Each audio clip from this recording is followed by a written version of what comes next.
Libertadores. Vamos começar pelo Atlético. Hoje, pela última rodada do Grupo G, o Galo enfrenta o Caracas na Arena MRV. E uma vitória seria importante demais para assegurar a liderança do grupo e mirar a melhor campanha da primeira fase. O Atlético tem a liderança do Grupo G praticamente garantida na Libertadores. Só perde o posto se for derrotado pelo Caracas. E se o Peñarol vencer o Rosário Central. No meu ponto de vista é isso, a gente tem que fazer o máximo possível e quando a gente começar a sofrer, tem que saber sofrer. Tem uma outra liderança que o Galo tá buscando. Esse aí é o topo da classificação geral da Libertadores. O Atlético é o quarto melhor, com 12 pontos. Para ocupar a primeira posição, precisa vencer e torcer contra os 3 que estão na frente. Vamos lutar para isso, vamos jogar para isso. Se Deus quiser, a gente vai estar saindo classificado em primeiro. O Tajeres da Argentina enfrenta o São Paulo, no Morumbi. O River Plate joga em casa contra o Deportivo Táchira. O Palmeiras, atual líder dessa disputa, joga em casa contra o São Lourenço. Primeiro objetivo o quê? Primeiro objetivo é classificar para a próxima fase e o segundo é tentar classificar em primeiro no geral. No general. Terminar a fase de grupos na liderança geral não é apenas uma vaidade. O time que conquistar essa posição decide as fases de mata-mata em casa. Em 2013, ano em que o Atlético foi campeão da Libertadores, adivinha qual foi a posição do time nessa fase? O Atlético está classificado para as oitavas de final da competição. Naquele ano, o Atlético terminou em primeiro do grupo 3. Venceu as 3 partidas em casa e com 15 pontos conquistados, foi o melhor time da classificação geral. Que campanha! Que ano! A confiança é muito grande, né? Como a gente sempre fala, respeitando a equipe do Nils, mas acho que dentro de casa a gente tem a força máxima, né? A gente tem a torcida, a gente tem ali a força ofensiva, a gente tem um elenco muito bom. Na semifinal e na final, o Atlético perdeu fora de casa e buscou a classificação e o título. Jimenez bateu na trave, não entrou! Diante de seus torcedores. Eles que nos dão força, nos empurram a todo instante. O sonho foi possível! Valeu a pena acreditar! Diferente do que aconteceu em 2013, o adversário nas oitavas será definido por sorteio. E atualmente, a final é em jogo único. Vai ser em Buenos Aires, na Argentina. Então, o Galo pode aproveitar a vantagem de decidir em casa até a semifinal. É muito importante isso. Mas eu confio no meu grupo, eu sei das qualidades que a gente tem, mesmo dentro ou fora de casa, a gente tem capacidade de estar fazendo grandes jogos. Daqui a pouquinho tem as notícias ao vivo direto da Arena com novidades na escalação do Milito, hein? Gente, ontem representantes dos clubes da Série A e da CBF se reuniram para decidir como deve seguir o calendário de jogos do Brasileirão. Para ajustar o calendário do Brasileirão, suspenso desde o dia 15 de maio, vão ser usadas as datas FIFA, em que normalmente as competições nacionais são paralisadas por causa de jogos das seleções, além do período da Copa América. Com isso, vai ser possível retomar o Brasileirão no próximo final de semana e terminar como previsto no dia 8 de dezembro. Mas o calendário detalhado dos jogos ainda não foi divulgado. Foi aprovada por unanimidade também a possibilidade de inversão de mando de campo, desde que o adversário concorde, para que os times gaúchos não sejam prejudicados enquanto os estádios não podem ser usados. E hoje, logo mais, 7 da noite, tem Atlético e Caracas pela Conmebol Libertadores. É a última rodada da fase de grupos. Vamos falar com a Lud, que está lá na Arena do Galo. Ô Lud, o Atlético tem novidade na defesa e retorno do Hulk, não é isso, queridona? Muito boa tarde. Fala, queridão, boa tarde pra você, pra todo mundo que tá com a gente. Pois é, Hulk de volta, né? Ele que ficou de fora na última partida por questões pessoais, agora volta a ficar à disposição do Milito, que já deve começar com ele jogando. E existe uma grande expectativa também da gente ver o Rômulo entrando em campo hoje, o garoto da base que vem conquistando bastante espaço no time profissional. Mas vamos abrir um provável campinho para hoje à noite? Então, olha só, o Everson no gol, no setor defensivo Saravia, Bruno Fux e o Rômulo, né? Ele que está conquistando o coração do torcedor também. Arana, Batalha, Alan Franco, Zaratio, aí o Gustavo Scarpa, o Paulinho e o Hulk, que volta a aparecer na escalação do Milito. Um bom público é esperado hoje à noite, cerca de 30 mil torcedores já estão confirmados para essa partida. Marcelo. Valeu, Lud, abrindo os trabalhos na arena. Porque às 7 horas da noite hoje tem Atlético e Caracas, jogo pela Copa Libertadores da América. E um detalhe, hein? A venda de ingressos não decolou. O Atlético sequer divulgou aí uma nova parcial de venda. O Atlético divulgou no final da semana passada 15 mil ingressos vendidos, sendo que desses 15, 7 mil já são daqueles garantidos ali de cadeiras cativas e camarotes, ou seja, uns 8 mil ingressozinhos vendidos apenas até na sexta-feira.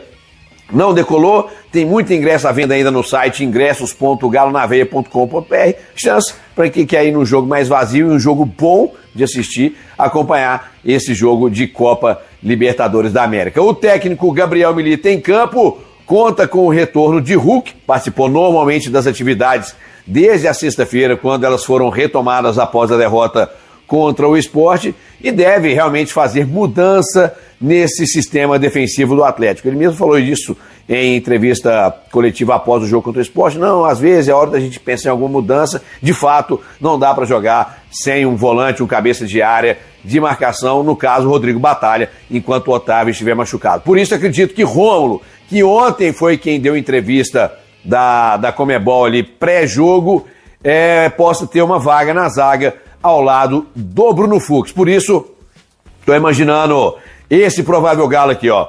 Everson, Saravia, Bruno Fux, Rômulo e Arana, Batalha, Alan Franco, Gustavo Scarpa, Zaratio, Paulinho e Hulk. Esse é o provável galo que vai enfrentar o Caracas e vai em busca da primeira colocação no grupo, na Copa Libertadores da América. Para isso, um empate assegura, independentemente do resultado entre Peñarol e Rosário Central, e de uma das 3 primeiras melhores colocações na fase geral, na Copa Libertadores da América. Dificilmente o Palmeiras e o River deixam de brigar pelas 2 primeiras colocações, mas o Atlético pode sim ir em busca da 3ª colocação na Copa Libertadores da América geral, e aí ter as vantagens até a fase semifinal, salvo, evidentemente, encontre pelo caminho River Plate ou Palmeiras, que são aí os times que vão certamente ficar com essas 2 primeiras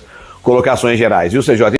Diante das opções que Milito tem para o jogo de hoje, pela fragilidade do adversário, pela necessidade da vitória, mais para confirmar uma belíssima campanha, né? Não fosse a derrota pro Peñarol, estaríamos falando aqui de, se tivesse vencido, 100%. Tivesse empatado, uma briga ainda para a primeira colocação geral, porque poderia chegar a 16 pontos. Agora, chegando a 15, é difícil ser primeiro lugar geral, mas querendo ou não, é uma bela campanha que o Atlético faz na fase de grupos. Sim, muito boa, mas é curioso como o futebol às vezes é meio cruel em alguns aspectos, né? Eu estava vindo para cá hoje pensando numa coisa, e o que o Igor falou, de certa forma, corrobora o que eu estava pensando, né?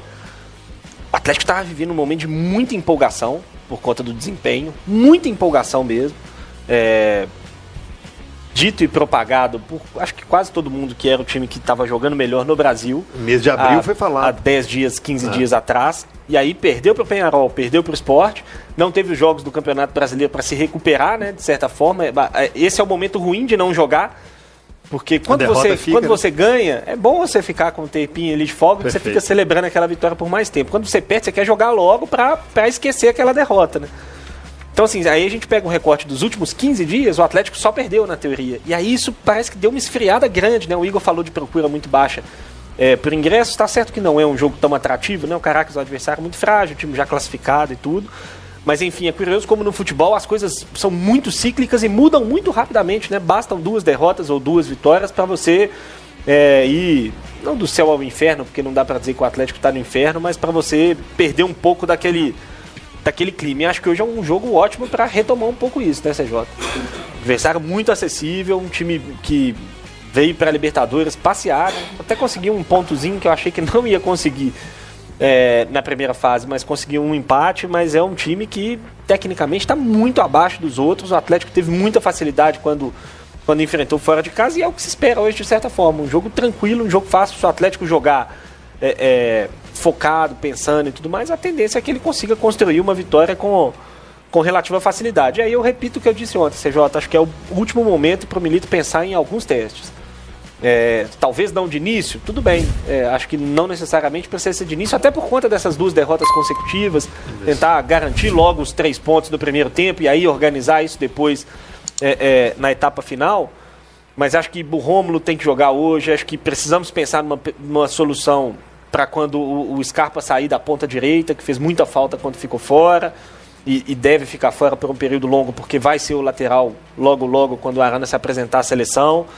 Então, começar a encontrar alternativas nesse elenco, talvez pensar numa alternativa para jogar com um volante ou 2 volantes, como que vai ser, fazer mais alguns testes ali nesse setor que tem poucos nomes hoje. Vai ter que encontrar algumas soluções rápidas aí o Milito, e acho que hoje é o jogo ideal para isso. O Atlético informou ontem na conta oficial do Twitter, gente, é X e tal, mas não vou chamar Twitter, né? Você sabe como os dois funcionam, você tem a mesma senha aí. O Atlético informou no perfil oficial que o Paulo Vitor, meio-campo, iniciou o processo de transição com a preparação física para retorno aos gramados. E o Grice fala em testes no jogo de hoje. Primeiro, concorda? Segundo, quais são esses testes? Dar um ritmo para o Mariano não seria legal, já que o Saraiva tem uma intensidade absurda de jogos e de sequência? Então, muitos cartões, né? Dá uma seguradinha, Saraiva, que você tem jogado em sequência, coloca o Mariano, zaga. Então eu tô aqui jogando pra você. Não, bem lembrado, nem lembrava dessa questão do Mariano, porque o Saraiva jogou todos os jogos. Já vem jogando. E assim, né, você sabe que eu sempre gostei do futebol do Mariano. Nesse caso específico, jogando da forma como o Atlético joga, ele como terceiro zagueiro, eu acho que ele pode cumprir essa função e cumprir bem. Claro que defensivamente o Saraiva é mais agressivo do que ele, consegue perseguir mais do que ele. Em compensação, eu acho que ele tem um entendimento melhor de posicionamento. Perfeito, sabe, os assim, atalhos. Exato, do bote errado. Eu acho que ele dá menos bote errado, em compensação ele rouba menos bola, porque o Saraiva persegue mais. Então, um compensa em uma coisa e o outro em outra. Mas pode ser. O Rômulo, eu concordo com o Gris, falamos isso aqui ontem. É a oportunidade dele jogar, jogou 45 minutos em 2 jogos cada, e iniciar um jogo contra um time teoricamente não, um time mais frágil, mas dentro de campo aqui fora é teoria, né? Dentro de campo a gente não sabe o que vai acontecer. Diferentemente do jogo contra o Sport, quando a gente pensou numa escalação, eu falei que se fosse eu entraria com o Batalha como volante junto com o Alan Franco e não como zagueiro como ele entrou, pela característica do Sport e pela situação do jogo do 2-0. E o Milito entrou ao contrário do que eu imaginava e do que eu achava que era o certo. Nesse jogo, já é um jogo que você vai ficar muito tempo com a bola. Então um time mais ofensivo, com o Batalha na defesa, também para mim não seria um problema. Jogar só com o Alan Franco nesse jogo específico, porque eu imagino, espero que o Atlético jogue 80% do jogo no campo do adversário.